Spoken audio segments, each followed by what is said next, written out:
Hello everybody, today I'm going to be taking a look at the Hephaestian for the city-states in Para Bellum Games Conquest, the last argument of kings. Okay, so the city-states Hephaestian kit. It's a big box. It's also a big figure. So this makes either the Hephaestian or the Promethean variant inside the box itself then. Oh, monster box. Couple of sprues, a base, cards. Right. So we have the two activation cards with there's little QR codey things to take you to the army builder. There you go. Yep. And then Living World and Army Builder QR codes as well.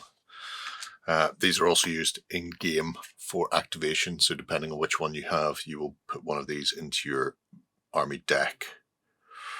So the Promethean is a more defensive medium giant, if that's possible, whereas Hephaestian is a heavy, bit more expensive points wise, bit more brutal.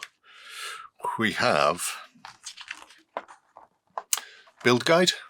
So our build is the same for body.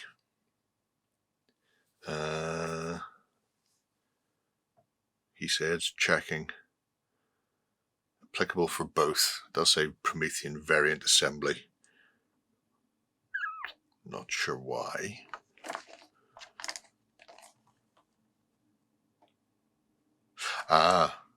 Ridge of some sort of lavery-like thing down the back. We'll see those on the sprue. Okay, so if you want to build your Promethean with majestically long hair and beard and a big hammer, you can do that. And then Hephaestian is more molten lava than man, shall we say. Very simple build instructions. Everything's numbered, as are the sprues. Also comes with one of the big 100mm bases. So, taking a look at this then. We have two sprues, a variety of pieces, all indexed and numbered. We have the Promethean head with the big burning eye. Pay close attention to that because I'm building it as Hephaestian. Here we have, okay, so here we have our two backs. Promethean has what appears to be, I think it's a Doric column, which makes sense. Might be Corinth, actually. Let's ignore my architecture. Anyway, and then this, which can't be a column, must be bundles of fiber, string, metal. It's a bit wacky looking. Hephaestian has a coal and flaming back, although you can still see something buried in the body there.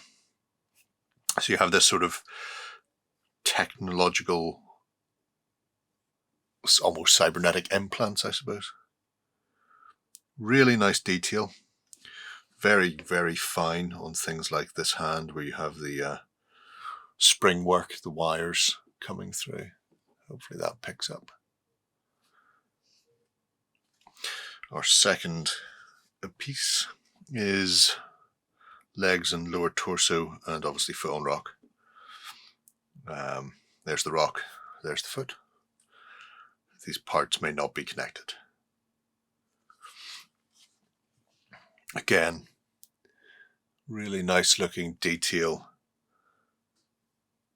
Slight seam lines, you won't be able to see them until I build it, but minimal, I would say, seam line on some of the larger pieces where you've got a fair bit of plastic going through there. So, right, let's get him off the sprue and get him built and see exactly how he looks. Okay, I'm back and the miniature is built, but before I get into that, I'd just like to point out a couple of things about the build. One sprue is completely empty, and then the second sprue contains the alternative parts for the Promethean. It's worth bearing in mind not every part is used, so even though some, like this is one of the shoulder straps, there's actually 3 shoulder straps because one of the arms is in a different position, so it needs to have a different angled shoulder strap on the shoulder. So don't just grab the first 2, make sure you've picked the right number for the build you are making. As you can see, there's some extra bits there. I'm sure you can find a use for them here, there, or everywhere. Next up, the build itself. I'm very quickly going to throw this up. So I was mentioning these parts go together in a specific way. What I found worked very well was you build the 2 legs. I didn't bother with the feet, just built the 2 legs, glued them together, and then glued this leg to this front kilt, and then used that to locate the second leg and then put the back piece on, because the joins on the legs, or most of the fittings, they fit together like a 3D jigsaw puzzle. I'm just going to move the base out of the way. So there are intricate joins where, to make this arm, this shoulder piece is part of the hand. This back half of the shoulder and arm also includes the thumb, and then the rest of the hand itself is attached to the bottom half of the hilt, and that's similar for the legs. You've got 2 pieces, and the body is 4 sections. And the fit is incredibly good, but there's no sort of locking lugs to key it into position. So you have to just essentially glue 2 pieces together and make sure they're perfectly aligned, which is fine for some of these, like the arm, because they form the shoulder join, which means you can anchor it off that. But when you come to actually begin the build process, the body I built in 2 sections after I'd built the legs. So I put 2 halves together, the other 2 halves together, and then when I came to glue them, I used the actual waist section to lock them in place and have them sort of line up. So this leg, this piece of kilt, this leg went on then behind it, and then that allowed me to align the back piece, and this requires a bit of force. The belt and belt loop there. So the belt loop is on the front piece, the belt is on the back piece, and then there's a gap between this part of his I suppose Smith's apron and the rest of that kilt that fits in underneath. So you actually have to push it in. So there's a bit of push fit required. So it goes on last once the rest is secure. So yeah, build is straightforward. Just requires a modicum of skill if you're not used to big multi-part plastic kits like this. It may come as a little bit of a shock. Always dry fit things first. So when I had this head, which has got some really nice features, like you can see the hole in the flame of the hair. The head and the back of the head are only 2 pieces. Initially when I looked at it, I thought the ear fitted further up. So dry fit everything once and then put it together with glue afterwards. And it should be good to go. Now I've not done the final cleanup yet. So you can see things like slight seam line here and on things like the arm as well. A lot of it is hidden. because it runs along either joins on cloth and armour, or because it runs alongside muscles. So where you have a prominent muscle, the join is alongside it, so when you paint that darker, it will hide it. If you use a lot of contrasts and inks and things like that, it will probably be a bit more a little bit easier to spot it for it to stand out. Here I didn't quite get that shoulder to line up perfectly, so there's a bit more of a gap there than I would have liked.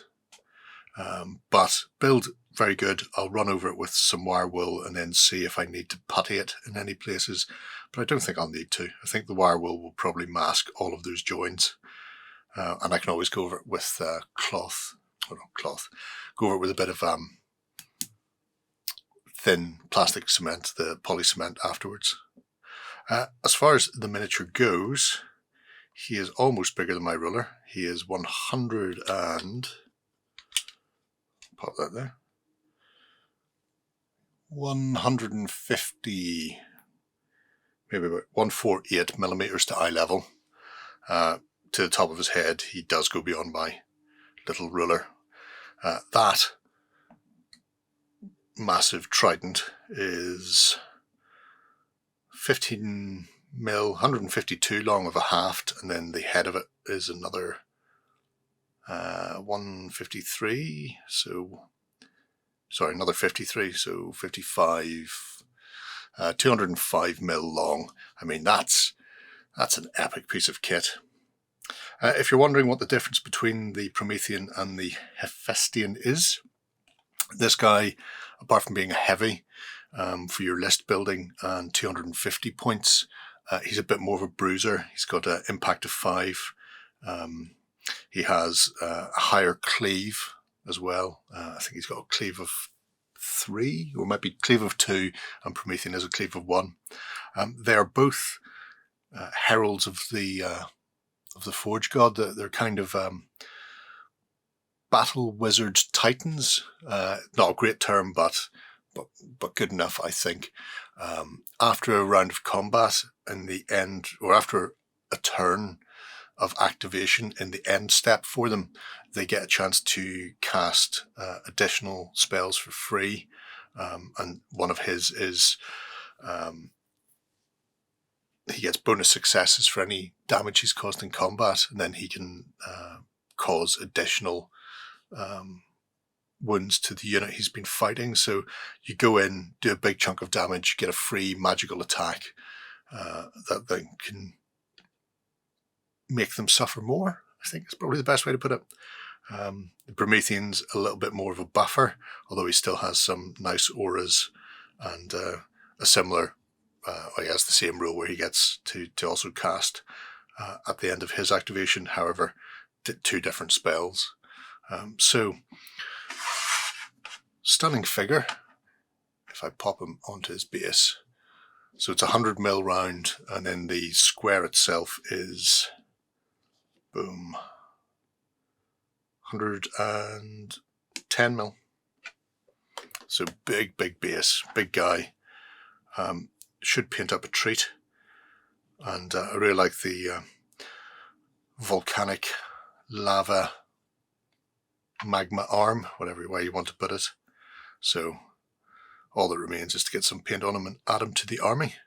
But that is Hephaestian or the Promethean, depending on how you want to do it. So there we have it, an absolute monster, a titan, some may say, of a kit for the city-states.